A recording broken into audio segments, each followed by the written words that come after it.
I've always used the phrase, life gets in the way of good intentions. And this is so true of a series I started back, I think in November of 2020, and really wanted to stick to, but life got in the way of good intentions. And I'm talking about my Basket of Doom series. If you guys have been with me since the end of 2020, you might remember I did my first Basket of Doom where I picked out 10 eyeshadow palettes that were essentially on my chopping block.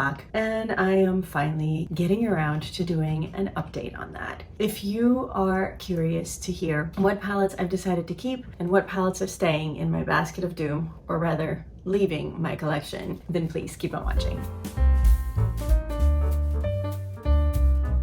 Hi guys! Who remembers this red basket? This was something that made an appearance in my videos quite a lot in 2020 because I would put my empties in here and all sorts of other videos included this basket. And then I sort of outgrew it a little bit, but she's back and she might make an appearance a lot more. For those of you guys that have watched my recent videos, you know that I have a big birthday coming up. As I'm filming this, it is going to be 3 days from now. I have a feeling this video might get posted after, but I have no idea what the order of events is going to be. But basically, my Basket of Doom was a series I started at the end of 2020 because I've been so overwhelmed with the amount of eyeshadow palettes, and not just eyeshadow palettes, just with the amount of beauty and makeup and overall stuff that I have in my house. And it hasn't gotten any better. If anything, it's gotten worse. And now that I'm turning 40, I am trying to turn that around. So I figured this would be a great place to start because I have a lot of decluttering type videos in the works. I definitely have a lot on my list to film. How many of them I actually film, I guess time will tell. But before we get into me updating you on the 10 palettes that I selected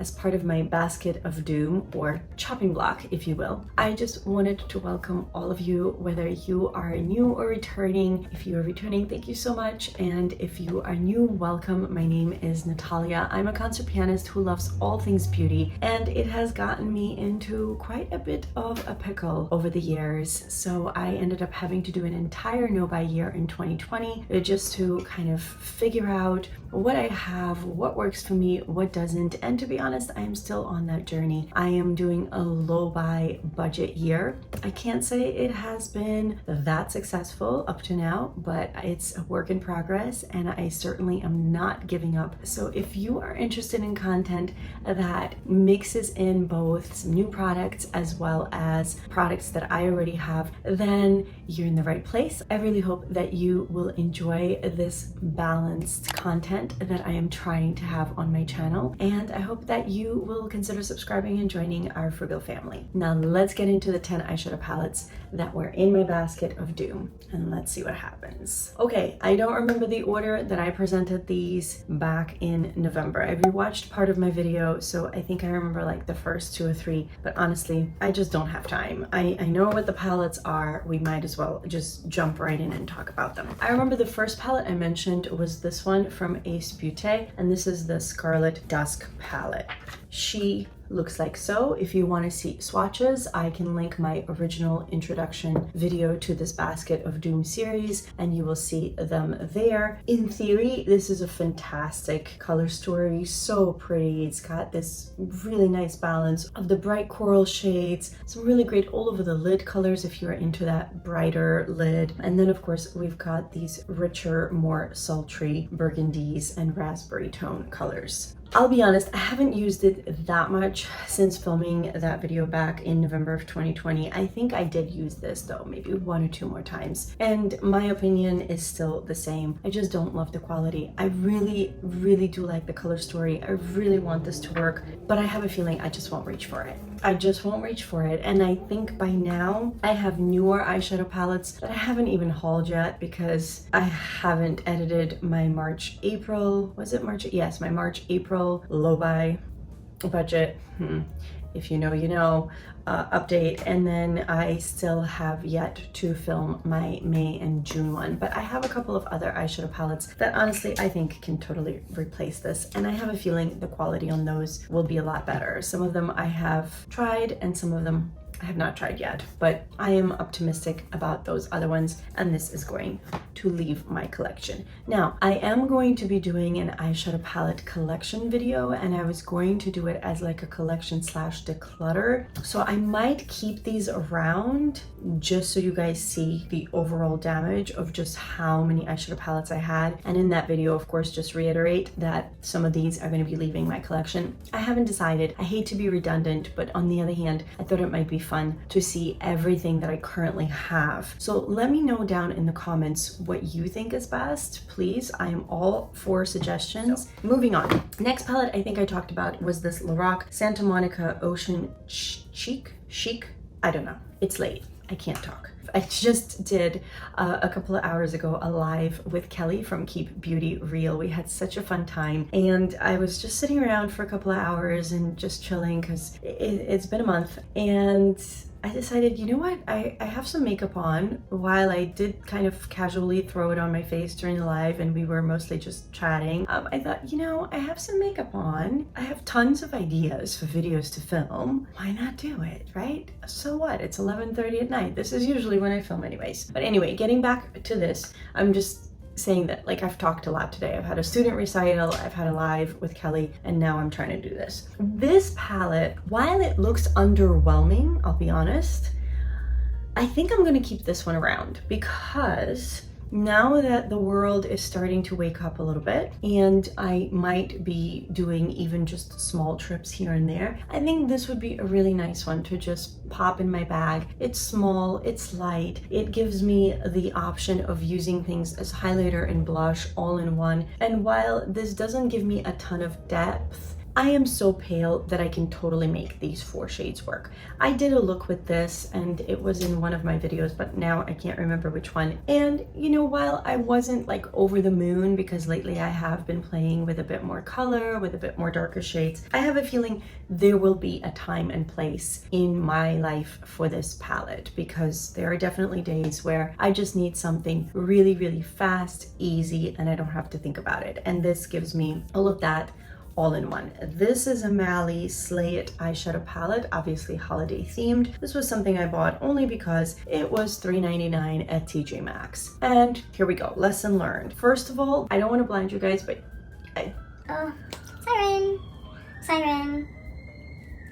As we all say by now, those of us that have been on my channel long enough, it would not be a Natalia video, as even Kelly said earlier today in our live, if there wasn't a siren.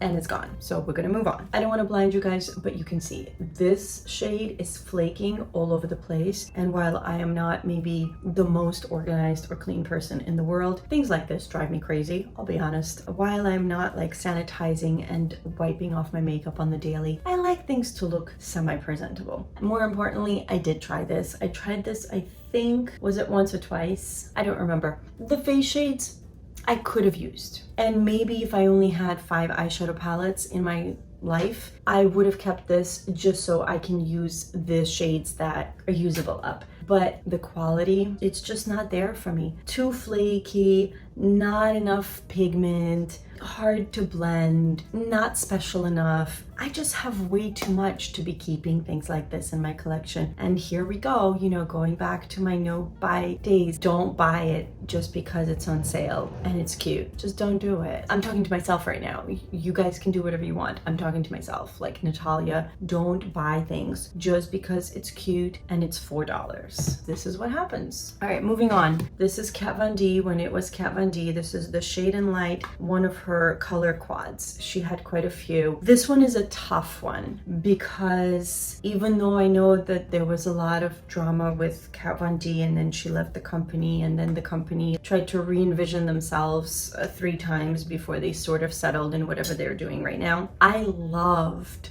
the aesthetic of Kat Von D back in those days. I loved that vibe of artistic and edgy, and because she was a tattoo artist, like all of her fonts are very unique and very her. And I was a part, not on YouTube as a creator, but as a viewer, I was a part of that Kat Von D explosion and that fascination with her for quite a few years. So the packaging and the aesthetic of this is really making making me want to keep it. But I'll be honest, it's only 4 shades. They're all matte. While they're still good and they're still nice, they're nothing mind-blowing. They're nothing special. And I'm sure I have these shades 10 times over. So for me to keep this, it would only be for that nostalgia of old school YouTube and the packaging that this comes in. And I need to just let go. I'm in that headspace right now as I'm about to turn 40, where I'm trying to just let go in many walks of life. And I think things like this are just going to be little symbols and little stepping stones to me changing for the better. So we're gonna let her go. All right, another one I did a look with. I think I posted it on my Instagram. This is a BoxyCharm exclusive. This is Blink Electric Eyes palette. The eyeshadows themselves, I'll be honest guys, they're great quality, they're lovely, but the packaging is half broken. I don't know if you guys can see that, and it's all shimmers, and I have these colors. Another siren. Let's wait this one out. Although it's far away, so maybe you guys can't even hear it. The Natalia in me that likes to use things up, that doesn't like to waste, wants to keep this. Oh no, it wasn't as far away as I thought. In fact, it just zoomed right by my window, so it's definitely not as far away as I thought.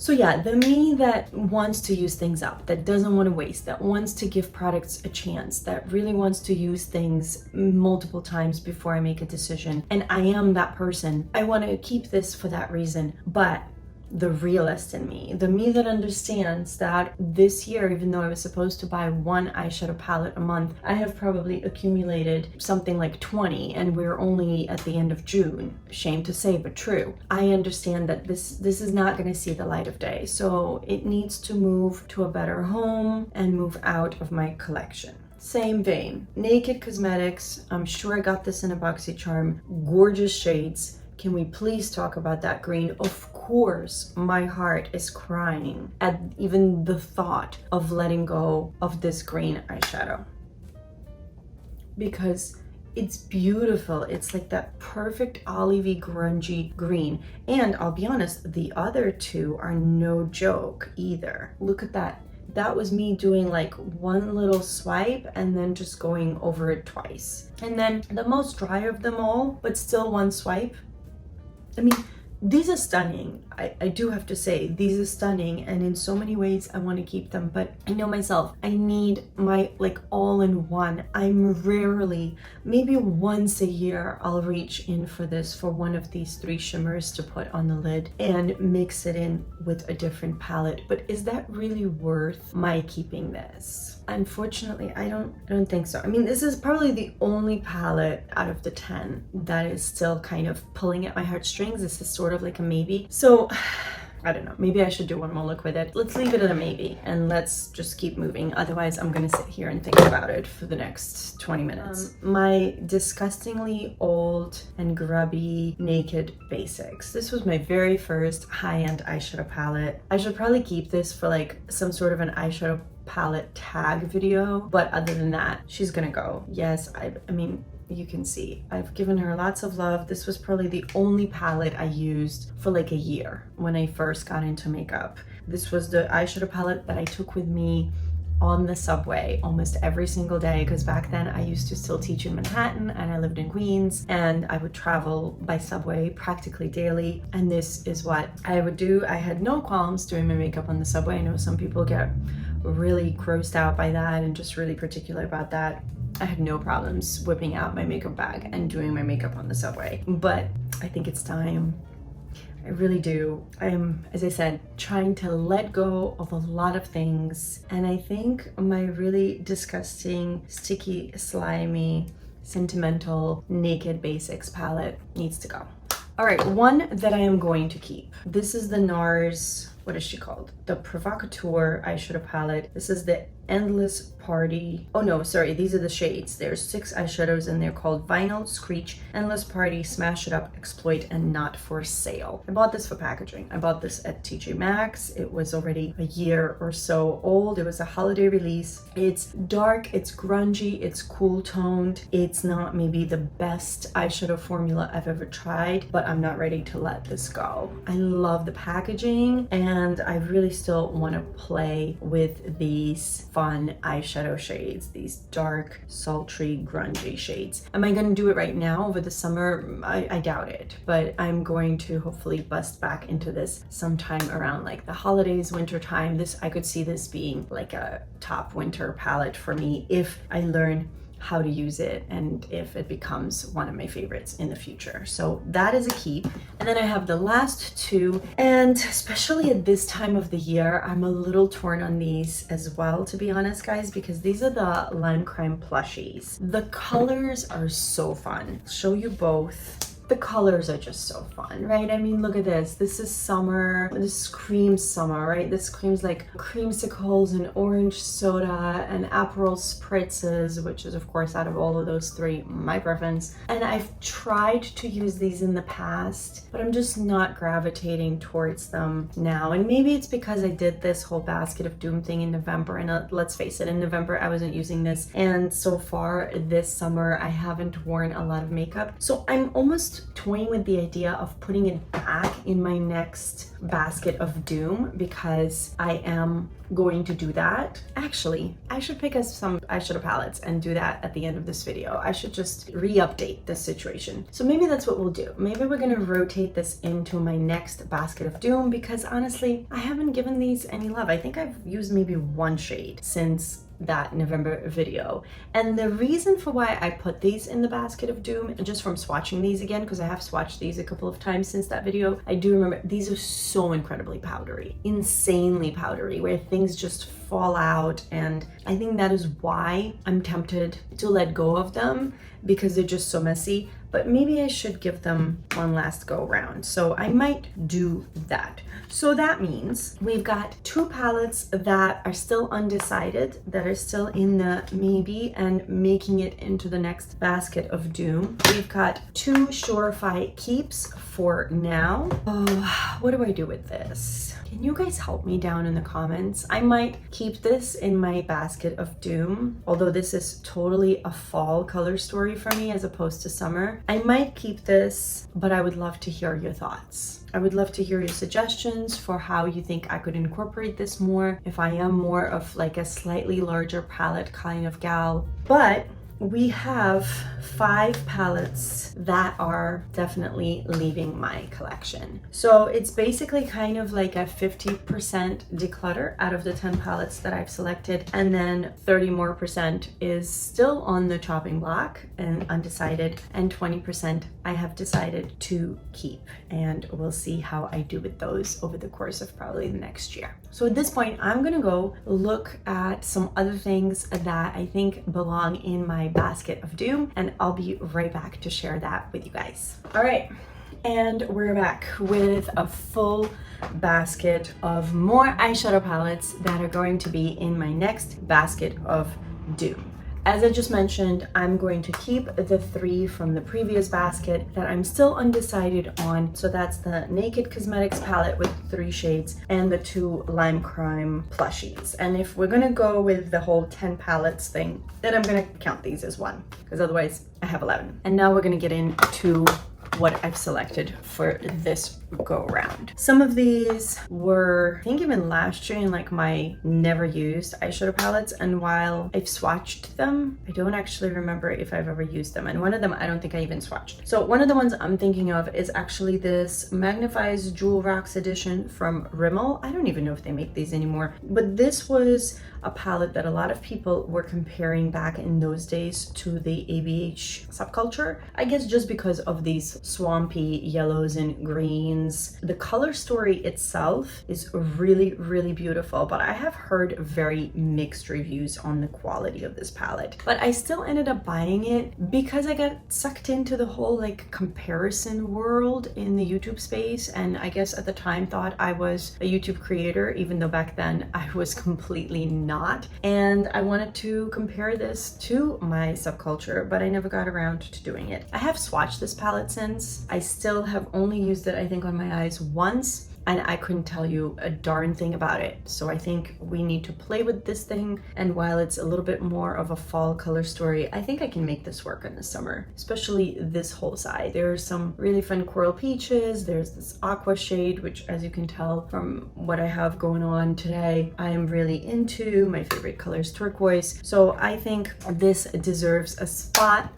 in the basket of doom. Another one is this Wet n Wild palette. This is the Rosé in the Air. This was back in the day, yet another dupe for the ABH Modern Renaissance palette. And here I go again. I thought I was, you know, my own private little YouTuber, and I was like, ooh, I have the Modern Renaissance, or at least I did back then. I've gotten rid of it since. Why don't I buy the Wet n Wild and compare it? Did I ever do that? No. Have I tried this palette a few times? Yes. Have I swatched it probably even more times? Absolutely. Do I love the quality? Not that I can remember. So we need to figure this one out. Right before my no buy here, I was pining after Natasha Denona palettes for so long, because if you've been an avid YouTube watcher, you know that as soon as Natasha Denona came on the scene, she blew up the YouTube space. Even though her palettes back then was something like $265 because she only had her two humongous ones, there were plenty of people here that were buying those palettes and reviewing them. And then she started coming out with the $129 ones. You know, she kind of started to slowly build up our tolerance of her ridiculous prices by like starting really high and then making us feel like she's affordable by continually lowering her prices because of the size of her palettes. You know, now we're down to the $65 midi palettes, which everybody considers affordable.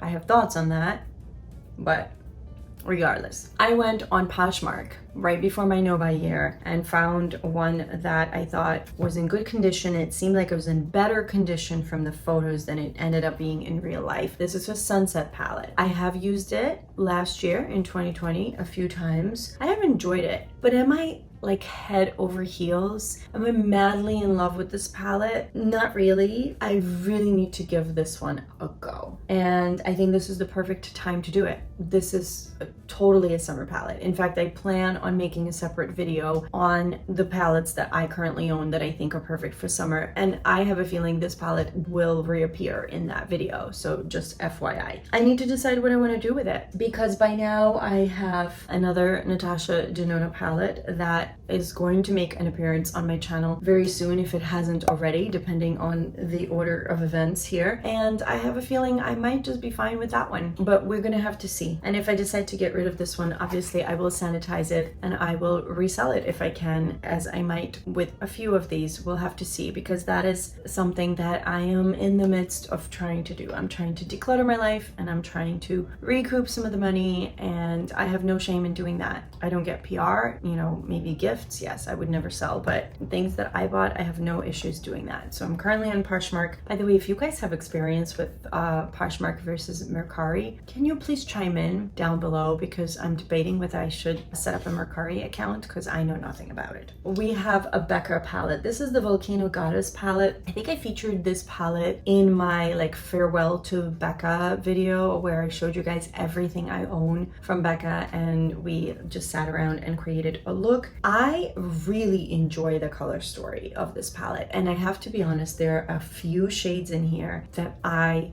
love. The problem is it's only a few shades, and there are a few other shades in here that I really don't love. So I want to play with this just a few times more. I don't think this palette is going to be one that, you know, I'm going to be creating 20 more looks with. I just need to maybe go through and try every single shadow just one more time, because this is a pretty used and well-loved palette. So I have some opinions already. And some more sirens. I have those too.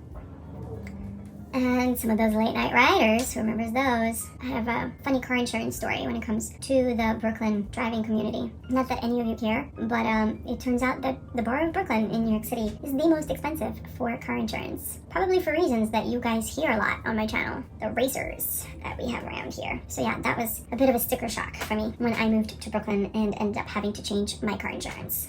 Thanks, guys.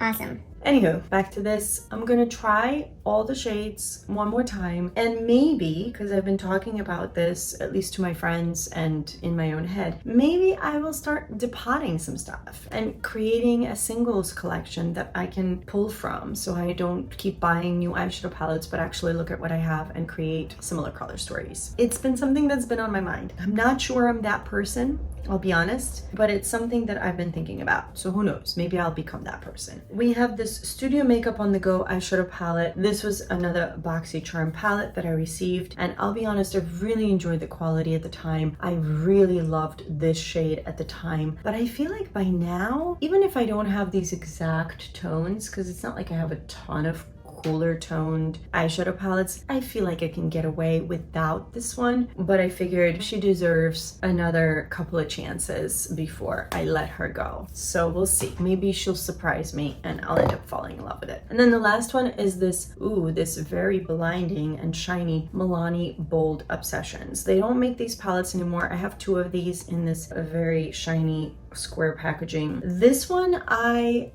think has a few summery shades, and it kind of reminds me a little bit of like a mixture of my ABH Sultry, maybe even a little bit of the Tartelette and Bloom, except for this maroon and copper. I feel like it is just such a neutral palette. I mean, yes, you have a gray and a black, but you know, doesn't the rest of this look like pretty much any other neutral palette? So I want to see, like, do I really need it? I want to try it. I want to remember what the quality is like, because honestly I don't. And then last but not least is the one that is brand new. So I'm not sure yet if I'm going to even try it or if I'm just going to try to sell this brand new. I think this was a BoxyCharm palette. This is the Storybook Cosmetics Fairy Tales, and this is the Little Briar Rose. This was in my eyeshadow palettes. I have never used video that I filmed probably like about a year ago by now, and it's still sitting around unused. And I think the reason for that is because it's so bulky. It is so bulky. I get it, it's adorable because it really is like a book, but I'm not sitting down to read it every night. I just needed to apply my eyeshadow. It's just bulky and a bit annoying. So I'm curious because I've never tried Storybook Cosmetics, and I'm like on this whole kick of, let's see what new brands I can try in 2021. And I already have like a video plan for the end of the year, either ranking all the new brands I've tried or just talking about them. It almost seems like a crying shame not to try a new brand that I already own and have owned since even before my know by year, instead of looking for things to accumulate. But at the same time, if I'm not gravitating towards it for this long, after I try it just for the sake of trying a new brand, am I really going to reach for it? So we'll see. I'm gonna think on this one. This is kind of like that 11th palette that is a bit of a question. We covered a lot here today. We talked about the things that I am letting go of from my previous basket of doom, and we have now a brand new basket of doom. Now my basket of doom also includes, I forgot one eyeshadow palette. I'm so sorry guys. This other Becca one. These are the two Beccas I have. This is the Ombre Rouge, this one. And the only reason this is in the basket of doom is, I mean, she is basic AF and she's got no shimmers. And while occasionally I love me an all matte look, lately I've been really into always incorporating a shimmer. So I wanted to play with it a little bit more and decide on that. Sorry, I just looked in there and realized I have one more palette that I didn't even mention. But yeah, the rest of this is, I have a bunch of lip products. If you guys caught my lipstick declutter, I have a few maybes. I have a few basket of doom lipstick products, and I've only tried a few of them so far. So I still am on that journey, and we'll see how long that takes me. But other than that, I hope you enjoyed this. I would love to hear if this is something you do once in a while where you go through your stash and you pull out products you haven't used in a while just to decide whether they're going to stick around or not. I guess it's yet again some sort of a version of like a Shop My Stash or a Project Pan, just something to motivate us to use what we already have and make some decisions on it. I'd love to hear your thoughts and your feedback in the comments. I would love to chat with you. And other than that, I really hope that you guys are all doing really, really well. Just one more quick reminder, if you haven't already, to please subscribe. I would love to have you here for my future videos. I hope that you are continuing to stay safe and healthy, and I hope that you are taking care of yourself and those around you. And I can't wait to see you in my next video. Bye guys.